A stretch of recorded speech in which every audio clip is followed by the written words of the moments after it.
Welcome back, friends. Welcome back to the Corbett Report. James Corbett here, CorbettReport.com, and a conversation that's being recorded in June of 2024.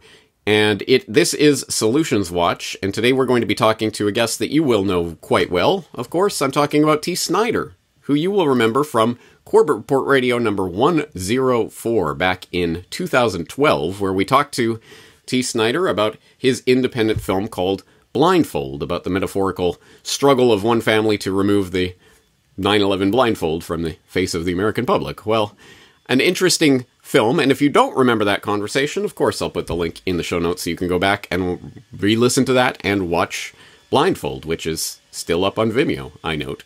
So, without further ado, let's bring Teace Snyder on for today's conversation. Teace, thanks for joining us today. Thanks for having me on, James. Good to be back. Excellent. Well, okay, today I want to talk about the concept of replacing Hollywood, because who needs them? And their garbage entertainment propaganda, generally speaking, as viewers of my film literature and New World Order series will know all too well. So, I am intrigued by yourself as an independent filmmaker and how you are pioneering a new model of filmmaking. But before we get into that, let's talk specifically about the film that you have just released online in its entirety, just a month or so ago, correct me if I'm wrong, although I believe this film is from 2016. It's called Hold Me, and you can find it at holdmethemovie.com. I will put that link in the show notes, of course. Teace, tell us about this film. What is this film? When and where and how did it come about? Sure. So it was my first feature film that I made after going to New York Film Academy to make Blindfold, which was my thesis film for that year.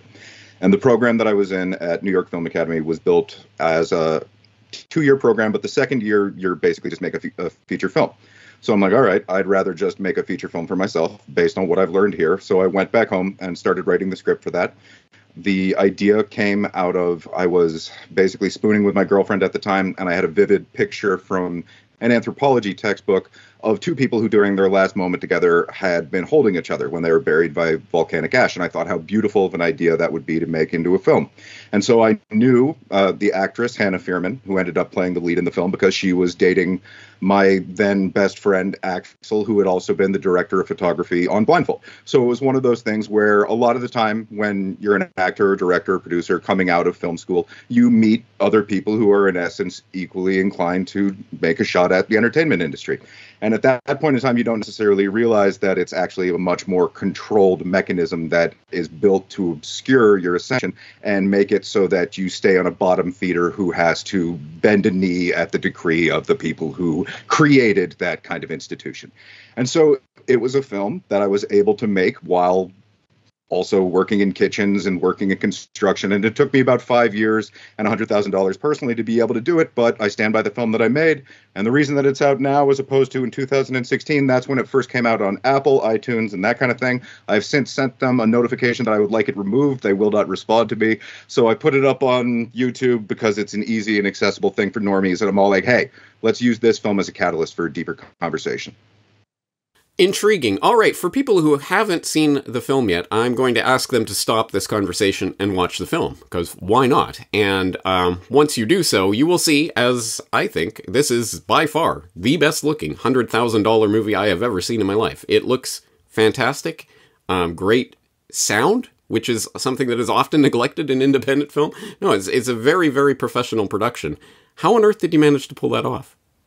I didn't get paid at all for the 20 plus different jobs that I had over the course of the 5 years I was doing it while paying out of pocket.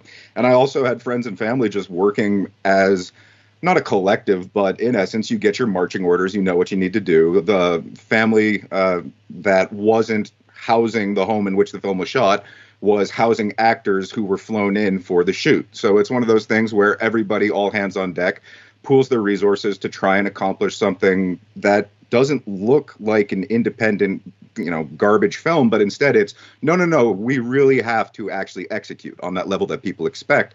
And that's the reality moving forward of whether or not we get our entertainment from Hollywood or whether we make it ourselves, our expectations are going to stay very high. Well, we are moving into an age where at the very least, it is possible to do what you have done here, with the technology becoming more and more available to people, generally speaking. The difference between what is possible in Hollywood and what is possible in an independent production that gap has narrowed. It does require people like yourself to devote essentially years of their life to unpaid labor in order to get it done, but hey, it can be done. Well, let's talk about the film itself, the concept of the film for people who haven't seen it yet, although why are you not watching it yet, and where that idea came from. Yeah, so it once again is built around just that brief little flash that I'd had of the idea of people who, in their last moment together, wanted to have someone there with them. And that immediately evoked the premise of what about the people who do that for a living in a caregiving capacity. And then from there, it's very quickly reveals itself as what the villain is in that situation. It's anyone who's opportunistic at the idea of death, be that a family member or of an institution that presides over people as they lull through a very vulnerable period of time in their life. And so I kind of just wanted to create a very soft conversation starter that would evoke from people their own unresolved grief and their assumptions as well, so that could lend its power to the story I was trying to tell. And that's really just the motivation behind it. It is, I mean, it's a powerful story, and it certainly does evoke a lot of thought and emotion, because it's obviously about something that's extremely foundational to the human experience, the process of dying and all of that. And of course, it's very timely given the idea of medically assisted dying and how that has come to the fore in recent years as various governments are taking that up and taking it upon themselves. So it certainly raises some interesting conversations. Tell us about the conversations that have been raised as a result of this film. Oh, wow. So it's one of those things where initially one of the outreach campaigns that I did for it, aside from just throwing it online to distribution venues, was to go through all of the catalog for people working within caregiving schools in North America. And I'd basically just get their names and then I'd email them and be like, hey, do you want to use this as a conversation starter? And I've sat in with roomfuls, not like via Zoom, not firsthand, but psychiatric nurses, talking with them about their practice, about what they go through, people in Canada in nursing programs. It's used as a film in a variety of different educational capacities to once again garner and foment conversation, because that's something that is tragically lacking. A lot of the time, these kinds of things just get a bumper sticker from an institution, says that it's our job to do it, and that means we're doing our job. But the more in which you look into it, it's such an egregious deficit that it puts us in a position where not only filmmaking needs to take a step forward, the very nature of the films that we're making need to take a step back from entertainment based and be more substantive oriented. And by being more substantive oriented, we're predisposed to want to have those deeper conversations, and we expect filmmaking to be the catalyst for just that. Well, there you go. Now that Hollywood is just superhero movies all the time, maybe it certainly does fall on independent filmmakers to make movies of actual substance. Anyway, as I say, this is a thought-provoking film. It certainly got me to think more deeply about this subject, which thankfully I've never really had to experience this in my own personal life, but it certainly did clarify certain thoughts that I've had about this subject, and the fact that, yes, I'm 100% convinced that there are circumstances in which anyone and everyone would consider the possibility of medical assisted dying, but that I wouldn't want government to be within 100 miles of such a decision, because what is allowed one day will become enforced another day. So I think the stick of the state is something we don't want involved in conversations like this. But as I say, it's a good conversation opener. It's very thought-provoking. I can see that it has been used as a tool of such, and people can see more about that on the holdmethemovie.com, where you have some of the surrounding material from this and conferences and what have you that have taken this on board as a subject of conversation. But let's talk about this as a way of actually truly replacing Hollywood, as a model for independent filmmaking. So tell us about, as you say, you devoted your time and energy and $100,000 of your own resources to making this movie and released it online in 2016, ? And how did that go? Sure. So the I had some especially terrible luck with the film in its release for a couple of reasons completely unrelated to myself. One was that it premiered at the Montreal World Film Festival in a year where the festival ran out of money. And so the interesting thing they did is they canceled the showings, the press office, and all of the other things for anyone who wasn't a celebrity while maintaining the face for the celebrities who came to the festival so that they could continue to have it another year. So that was like a bullet to the back of the head for everyone who had flown in. I flew in from Thailand and spent thousands just to be there. And then that's the world premiere disappearing. Simultaneously, the Alberta Media Fund, which had previously had it as a stipulation that they'd reimburse something like 30 cents on the dollar for local provincial labor, changed their policies in the window of time when I was making the film so that it had to be approved prior to the point of them retroactively refunding it. So that worked out to about $20,000 plus dollars, which I no longer had to go about spreading it. And after 5 years of working 20 plus jobs, making absolutely no money, living with my mother, being in the kitchen and all that kind of stuff, I was burnt out. So it was one of those things where it sort of just flopped online for free. And for anybody who works in media, if you aren't out there talking about it all the time, nobody's going to know that it exists. And that's just the reality of expecting distributive networks to do that job for us. Distributive networks, when it comes to us taking that initiative ourselves, is going to have to look very different. And the future kind of catalyst that I have in mind for something that creates community out of storytelling is diametrically opposed from the current centralized model that we have right now.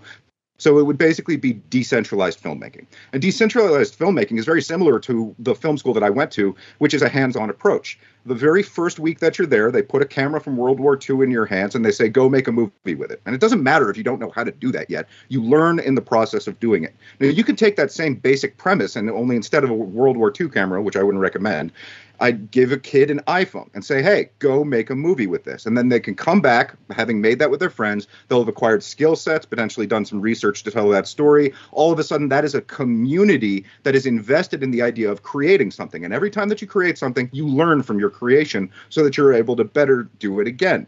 Now, sometimes you learn, I don't want to be a director. I don't want to be a producer. I just like being that guy who was responsible for sound. Maybe you can just get down on that level. And so it's all of these different points of reference and insight into the communal building and sharing of storytelling in a decentralized model. That's what I want the future to be. What it is right now, it's a lot of very rich and powerful people who have, in essence, organized a social mafia that everyone else panders to, and it is predictably programming us and poisoning you. So we need to change it.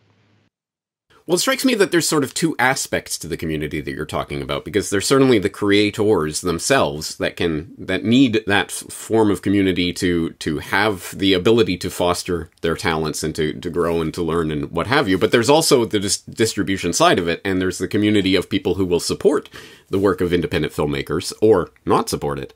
And I guess the question is, how do we connect those? What does that look like in the online era? In the Hollywood distribution model, obviously we have these giant studios that have these distribution deals, and we have the cinema system, which is coming to an end, and streaming and all of that, the big streaming platforms. But how do we start creating the independent, or maybe there already exists, the independent space for a completely decentralized model of that type of idea? So little different ideas percolate in response to that. Some are that there are truth-oriented and activist-oriented distribution hosting websites that people can go to for films like that. Insofar as the caliber that we would want from future for projects, a lot of what that would look like, and this is just almost realistic from the media landscape, is you expect to see something before you're willing to invest in what you see.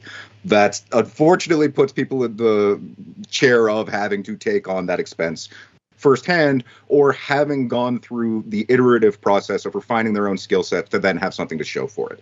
So we're at a very interesting point right now where independent filmmaking, if you look at, because like the festival system, the way that it's structured, you have to be in certain festivals in order to make it into the Academy Awards. You have to know certain people in order to get into those festivals. If you're just throwing in a submission, chances are it's not going to actually make it in. It's just there to pay for the bureaucratic functioning of the festival. So right now it's a who's no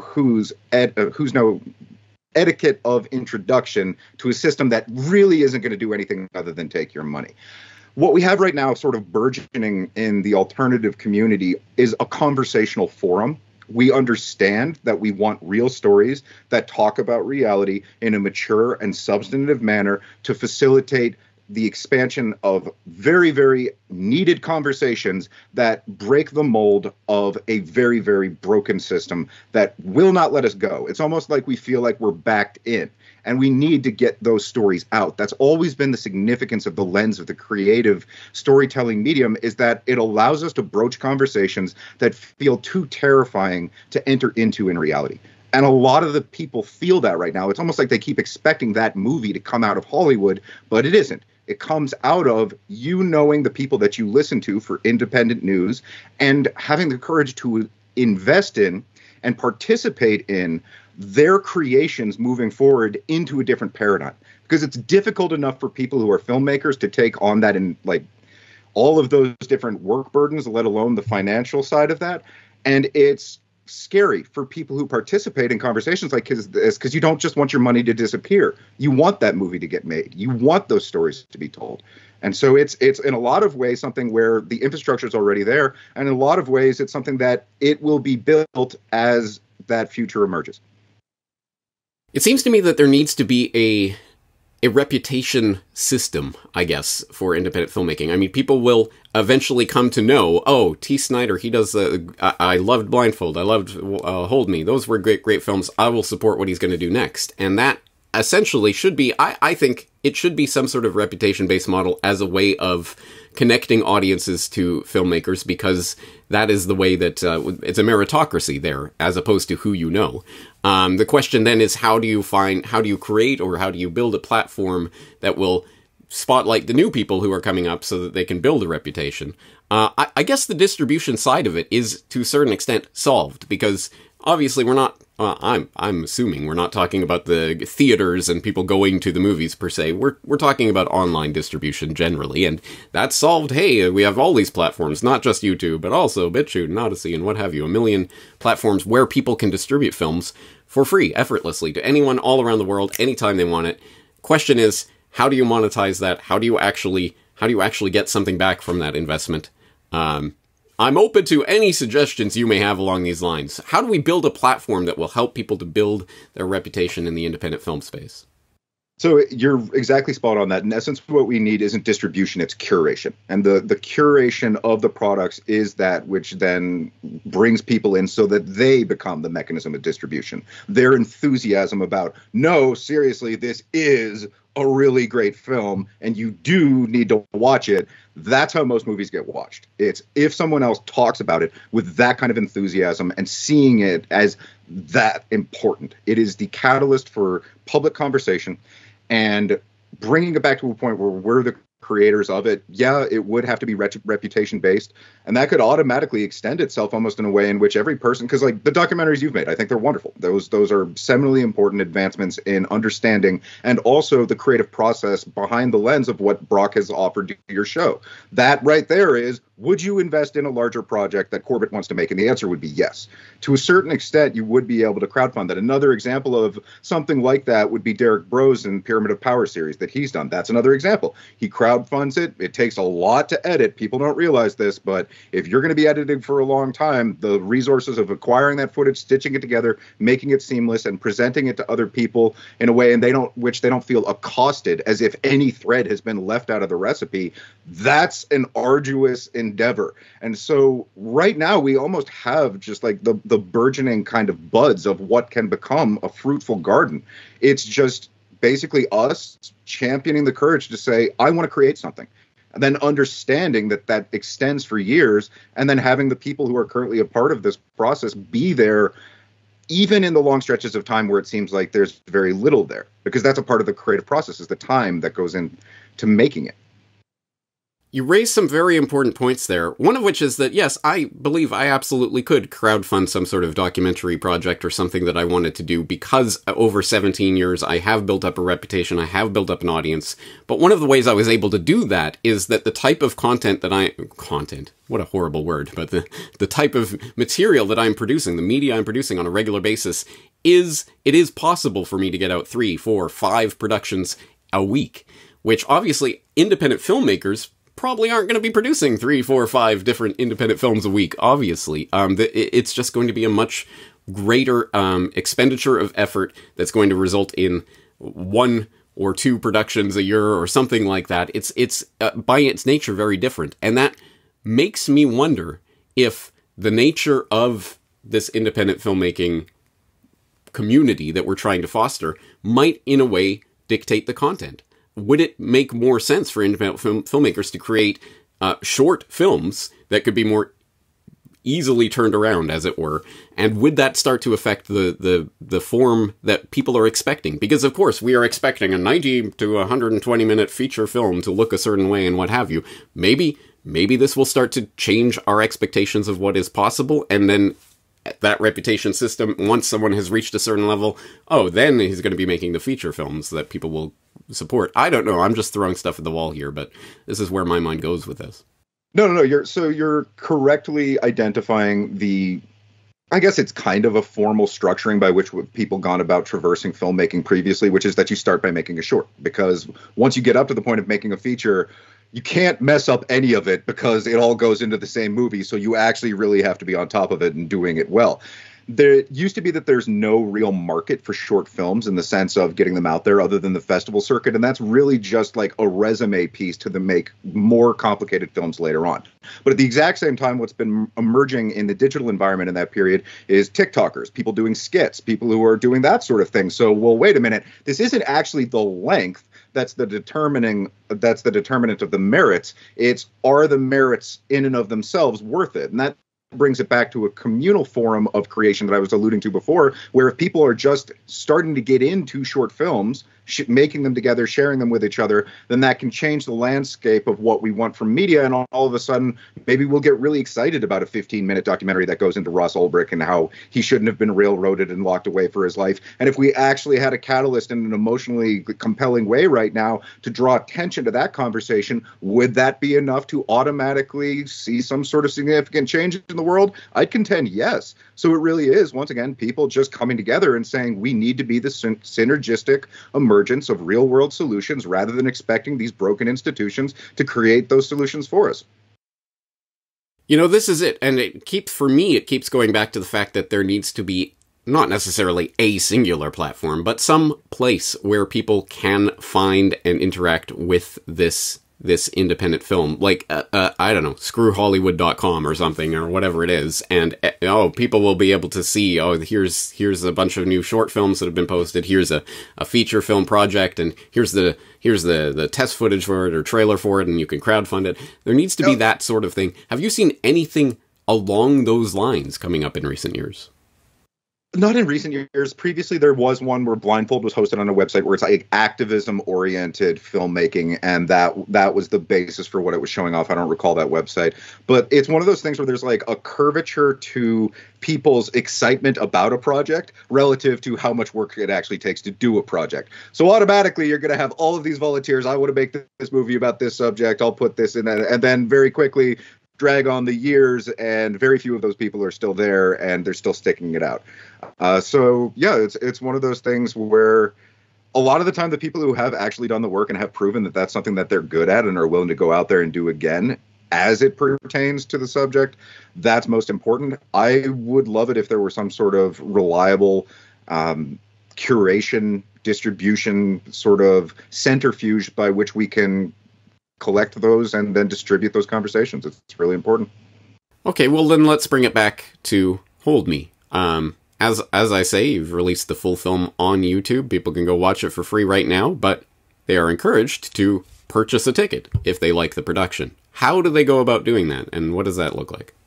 So that's just basically the film. I've always had it so that I've been willing to send it out to caregivers, and I previously mentioned that it's been used in a variety of different schools to provoke conversation. Now I just have it online on YouTube. Go to the website, holdmethemovie.com. If you want to go through the PayPal, Buy Me a Coffee, GoFundMe, crypto avenue for donations, that's fantastic. It's the value for value, time, talent, and treasure model, which we're all familiar with. So if you really don't have the funds right now, just share it with someone.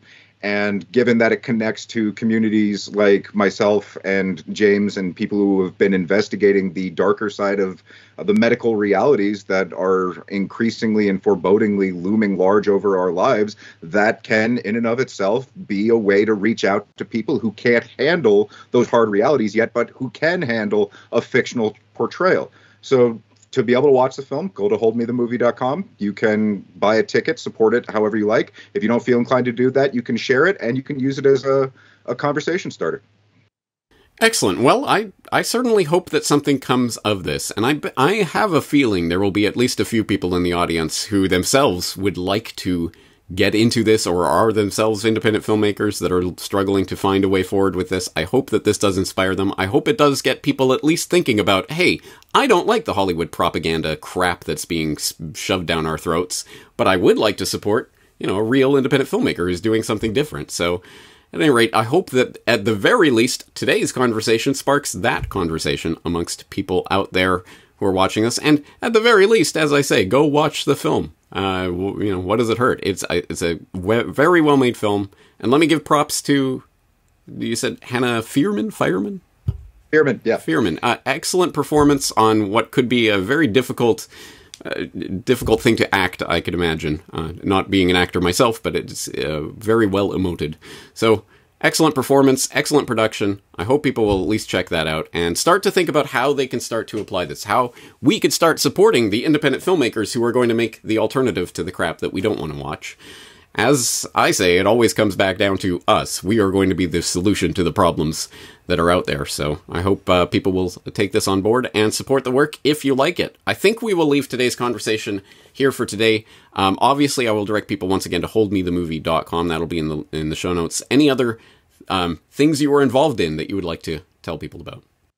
Oh, yeah, no. So my website is teace.ca, teace.ca, and that's where you can find all of my art and stuff. My recent concoction over the last 4 years, keeping in touch with the conspiratorial realm that we're all trying to get out to the general public, is called Conspiracy Synergy, and I've literally turned the entire world of conspiracy into one giant meme of cartoons and insanity in order to encourage our friends and family to learn the basics as a primer to entering into the unfortunate, just like, the nightmare that we're living through right now. So that's conspiracysynergy.com is where you can check that one out. And then I co-host the Wednesday segment of AM Wake Up, where a lot of the wonderful people from this community have appeared. Richard Grove, Derek Bros, all kinds of wonderful minds like that. And that's just to keep the conversation going and to try and offer real-world solutions. And as far as the point that you'd made on the end there, I almost think that people want podcasters to become producers. They'll be like, okay, here, give the money there so that these people can go and make that movie. And it's like they want a one-stop shop like that. But even then, it's being a producer. It takes all of this time. So, yeah. No, it's not something I would get involved in lightly. Oh, okay, sure. No, obviously. I think it's, well, hey, isn't that what the Daily Wire is trying? Ugh. But I mean, that's that model. And hey, again, as a model, maybe there's something there, and let the best model win, or try them all, see what happens. But at any rate, we'll keep working towards it. I hope we'll have some updates on this idea in the future and see how things are going. But I think we'll leave it there for now. Teace Snyder, thank you very much for your time. Thanks for having me on.